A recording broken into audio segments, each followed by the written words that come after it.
atrás. Vamos ao Museu Britânico de História Natural falar com o homem que escreveu o livro sobre evolucionismo, Dr. Colin Patterson. Eu escrevi ao Dr. Patterson perguntando por que ele não havia colocado uma única ilustração de alguma forma intermediária ou duelo de ligação em seu livro sobre evolução. Dr. Patterson, que agora tem cerca de 7 milhões de fósseis em seu museu, disse o seguinte ao responder à minha carta. Eu concordo inteiramente com seus comentários relativos à falta de ilustração de formas de evolução transitórias em meu livro. Se eu soubesse de algum fóssil ou de alguma forma viva, eu certamente teria incluído no mesmo. E adiante ele diz, e eu afirmo que não existe um só de tais fósseis através do qual alguém possa criar um argumento definitivo. Desde os tempos de Darwin, os evolucionistas têm buscado constantemente provas vitais contendo fósseis para fundamentar a ideia de que as formas de vida tenham se desenvolvido. Até mesmo Darwin admitiu que sua teoria seria uma especulação sem valor, sem a validação através de uma prova de fóssil do período de transição. Colaborando com os evolucionistas, companhias de petróleo escavaram poços através do mundo, examinando camadas da Terra a profundidades que atingiam 8 quilômetros. 2 milhões de fósseis na Terra, nenhuma só amostra de uma forma de transição foi descoberta.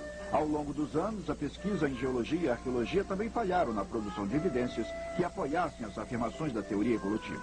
Na época de Darwin, não havia um único exemplo que pudesse ser classificado como sendo o elo perdido.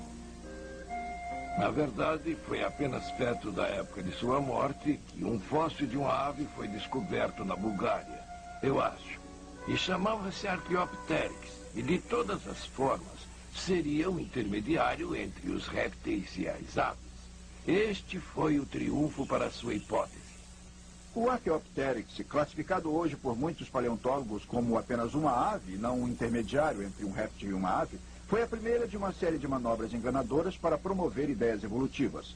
Os evolucionistas dataram e classificaram erroneamente tal ave extinta, assumindo que fosse o elo perdido entre répteis e aves.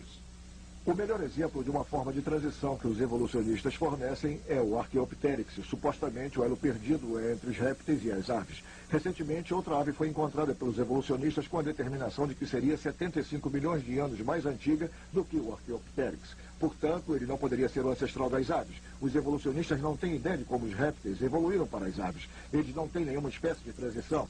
Mas isso não faz com que eles desistam. Pegue qualquer livro sobre evolução e o Archaeopteryx é apresentado como a melhor prova. O Archaeopteryx é um bom exemplo da espécie de transição, porque compartilha características que hoje em dia acreditamos ser típicas tanto das aves quanto dos dinossauros. O Archaeopteryx estaria no meio termo e, por isso, muitos se inclinam a chamá-lo de ave réptil. Da próxima vez que você comer um peru no dia de graças, poderá dizer que está comendo um dinossauro. Os répteis supostamente deverão ter transformado suas escamas em penas. Ora, uma escama num réptil é apenas uma camada na pele. Agora, como é que uma dobra na pele poderia ter se transformado no desenho entrecotado de uma pena? Nunca foi encontrado nada intermediário entre a camada de escama na pele de um réptil e as penas de uma ave. Nos animais voadores evolutivos, as patas dianteiras de um animal que servem para andar e para trepar gradualmente teriam que se transformar em asas. Nós jamais encontramos em fósseis algo que apresentasse essa estrutura intermediária. Suponho que tal animal, antes de possuir uma asa adequada, teria que ter patas dianteiras defeituosas e não conseguiria andar nem voar. Essa ideia é totalmente burlesca. Por não existir nenhum fóssil que comprove as hipóteses evolucionistas, duvidosos desenhos artísticos são aceitos e exibidos como